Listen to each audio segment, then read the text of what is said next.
Ross Christian. So Ross has a bit of a challenge with his hearing, so he's going to listen through the headset.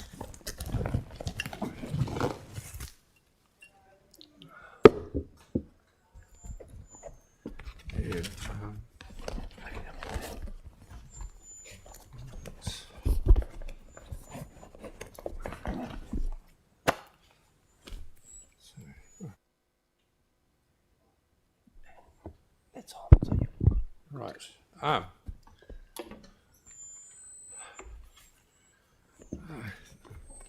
I thank you for this opportunity for me to speak on behalf of people who are disadvantaged, either from some complaint like gluten intolerance that's embarrassing, or some complaint like a mental illness. I have experienced both mental illness and gluten intolerance.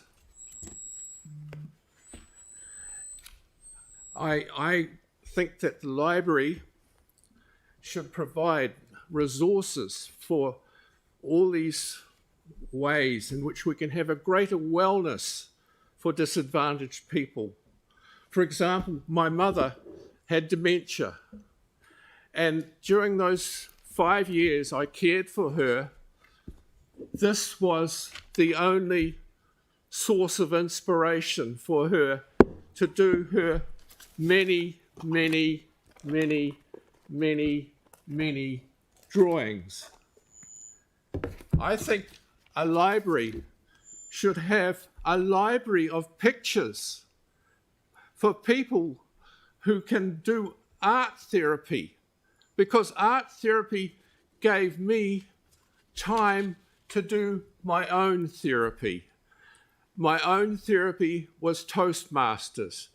Toastmasters gave me the confidence to speak about things like gluten intolerance and also about Western Samoa.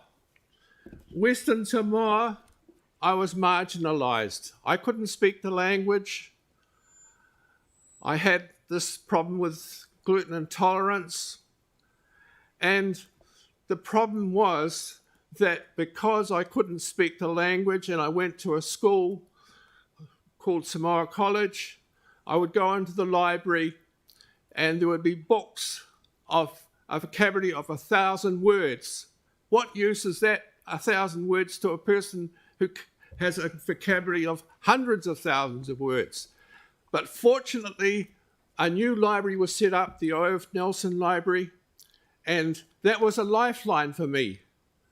It had books, Agatha Christie, and that allowed me to get over some of my teenage angst, the acne, the gluten intolerance, and the isolation of not being able to speak a language.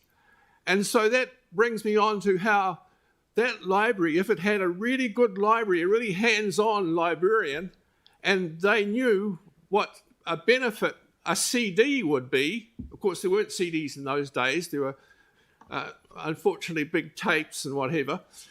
If a person had had that ability, imagine what a difference he could have made to my life. But there's so many marginalized people in this city, like there's Ethiopians. What if they were given full resources of the library so that they could learn to speak English better? And then, of course, there's all the great need for the breaking down of the barriers, because that's what marginalized people suffer the most from. Barriers of intolerance, ignorance, and it just becomes a situation where whatever their problem is, it gets worse, because what happens is they resort to shortcuts to happiness, like the drugs. And I've been speaking to some of the mentally ill in the last few days, and all the places they go to, there are gang members. And what do you think gang members are there for? Gang members, their source of income is drugs.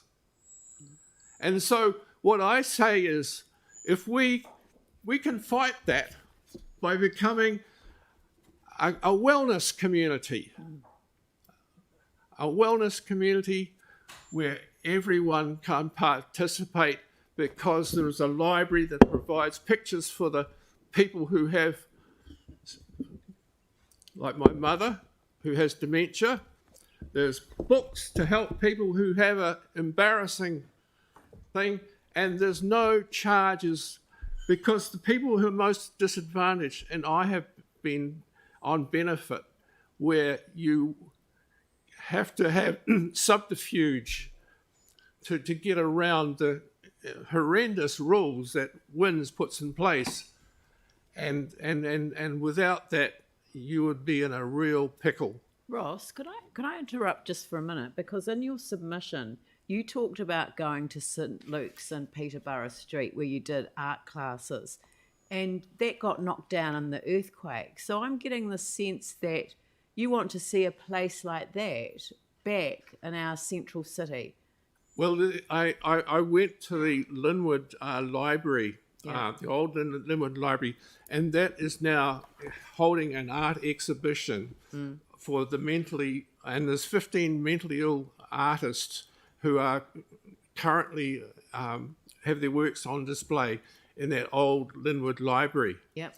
And so rather than just the people of Linwood benefiting from art therapy, I think there's an even greater need for the people who are homeless, the people who are rough sleepers. Yeah, the reason that I'm helping direct you here is that we've had a submission from a group that wants to do just that, right in the heart of the central city.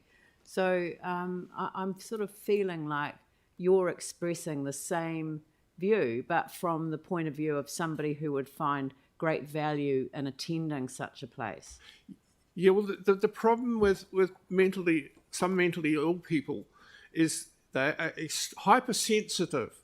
Like, for example, a person came to my indoor bowling club, and he came to the Christmas function, but he didn't realise that he was supposed to bring some food. Right. And he was reprimanded for that, and 2 years later is still feeling. It was a big setback. Yes, and so I'm going to have to draw it to a close, because you've come to the end of the time that's allocated for the submission. But I did want to say thank you for coming. It takes great courage sometimes to appear in front of a council and make a submission. But I want you to know that you've made a difference by doing so. So thank you. Thank you very much for coming. Right. Okay.